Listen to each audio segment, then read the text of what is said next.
Good morning fourth class. आज आपका second chapter का जो इंग्लिश रीडर का जो सेकंड चैप्टर है उसका नाम है द लिटिल पाइन ट्री।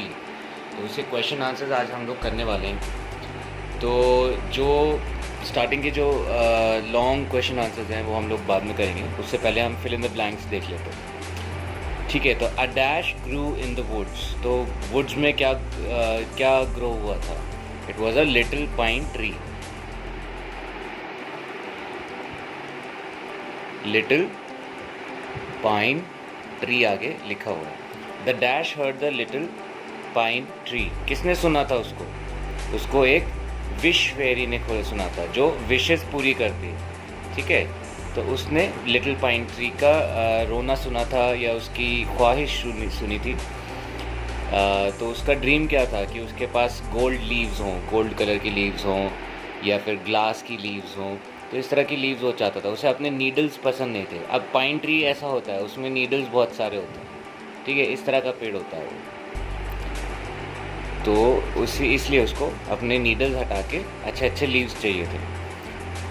तो विश फेरी ने उसकी बात सुन ली। The little pine tree was dash and dash.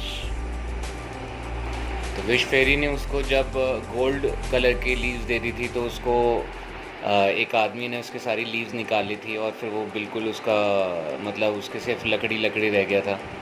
और इसीलिए उसमें लिखा गया है बुक में कि the little pine tree was bare. Bare मतलब जिसने कपड़े ना पहने हो, जिसके कवर ना हो, उसको बेयर कहते हैं। बेयर एंड अगली यानी कि बदसूरत। द लिटिल, अब नेक्स्ट है but that night there was a. अब फिर उसके बाद उसने क्या कहा था? उसने विश किया था कि उसके जो गोल्ड वाले लीव्स हैं वो अच्छे नहीं थे, लेकिन अगर उसके ग्लास के लीव्स होंगे यानी कि शीशे के लीव्स होंगे तो वो दिखने में भी सुंदर लगेंगे और आवाज़ भी बहुत अच्छी अच्छी करेंगे। तो ये उसकी विश थी, तो वो भी विश पूरी कर दी उनकी विश फेरी ने।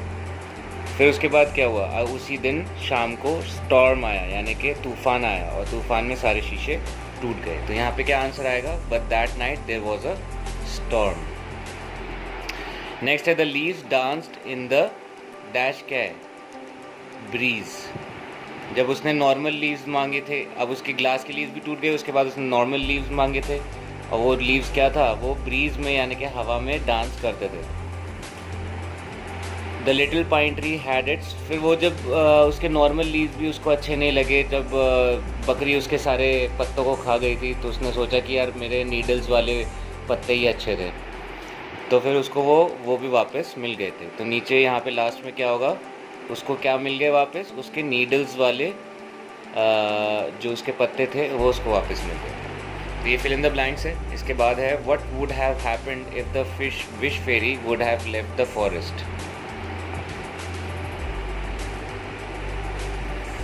ये एक लॉन्ग आंसर है इसका। इसके बाद आखिर में हम इसका आंसर करेंगे।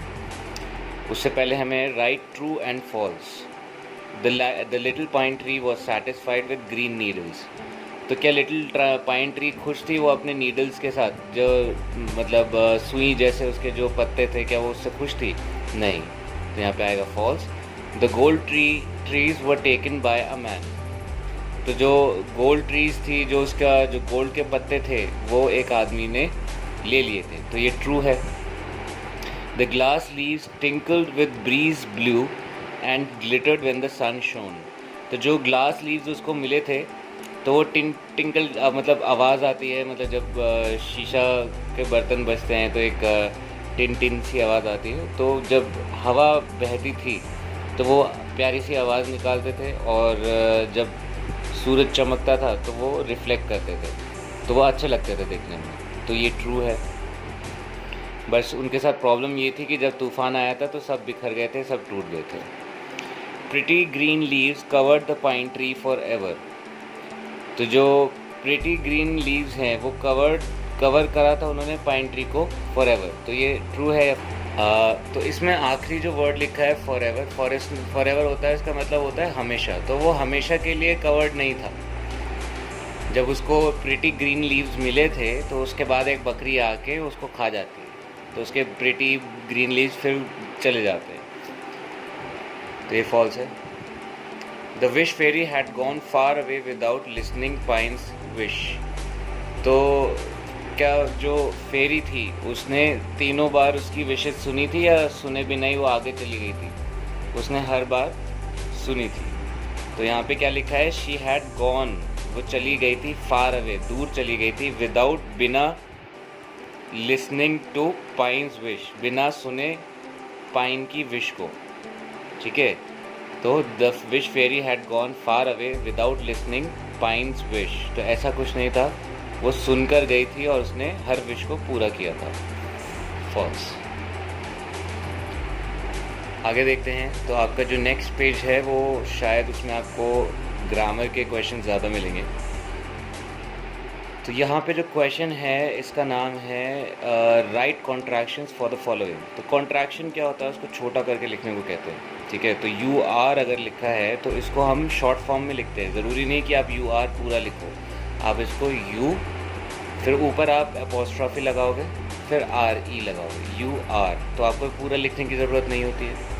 ठीक है, शी विल में आप शी लिखोगे और एल विल की जगह आप अपॉस्ट्रॉफी लगा के एल एल लगा लोगे, तो ये हो जाएगा शी विल।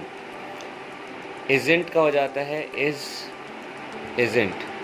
ठीक है, कॉमा लग जाता है ओ के जगह पे। शुड नॉट की जगह होता है शुडंट। कभी एक्चुअली ये इसलिए यूज़ होता है, बेसिकली हम बोलते हैं ना तो हम पूरा नहीं बोलते, हम उसको आधा करके बोल देते हैं। जैसे हमने शील बोल देते हैं। ठीक है, शील कम, शी विल कम पूरा नहीं बोलते। या इज़ंट, तो अगर हम बोलते हैं कि है ना तो उसको बोलते हैं इज़ इट नॉट, तो हम बोलते हैं इज़ंट इट। ठीक है, तो उसको हम इंग्लिश में बोलने के लिए उसको कभी कभार हम कॉन्ट्रैक्ट करके बोलते हैं, तो ये वही इसमें से क्या हो जाएगा। तो शुड नॉट का क्या हो जाएगा, शुडंट, शुड, शुडंट। ठीक है, डी के बाद कॉमा आ जाएगा, वी के क्या हो जाएगा, वी आर, और विल नॉट का क्या हो जाएगा, विल नॉट का हो जाएगा। सो विल नॉट का थोड़ा अलग होता है। विल नॉट का आपका होगा वोंट, क्या होगा, वोंट। तो ये क्वेश्चन है कॉन्ट्रैक्शंस के ऊपर। उसी तरह आप नेक्स्ट क्वेश्चन देखोगे, वो भी कुछ ऐसा ही है। Rewrite the following sentences by using contractions, underlined words. तो they are very good players, तो उसकी जगह आप लिखोगे अपनी कॉपी में they comma are very good players. ठीक है, she is knitting a cap for the baby.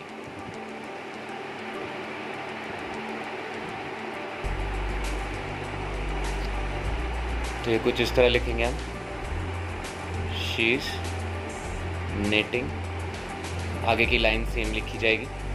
मैंने यहाँ पे डॉट डॉट लगाया, लेकिन आप लाइन पूरी लिखोगे, knitting a cap for the baby. I have का क्या हो जाएगा, I comma V E, I have always wanted, तो ऐसे ऐसे करके आप आगे लिखोगे। She would go with you if you ask her, she would का क्या हो जाएगा, she comma she would, she'd, should go with you, बाकी का आप ऐसे लिखो। ठीक है, तो ये कॉन्ट्रैक्शंस है, कॉन्ट्रैक्शंस आप सीखो। ये क्वेश्चंस आप करो अपनी कॉपीज़ में, जितने भी वन वर्ड वाले हैं वो मैंने आज कराए हैं। नेक्स्ट क्लास में इसके पूरे क्वेश्चन आंसर्स मैं आपको कराऊंगा। कुछ भी चीज़ समझ में ना आई हो तो आप पूछ सकते हैं। Thank you.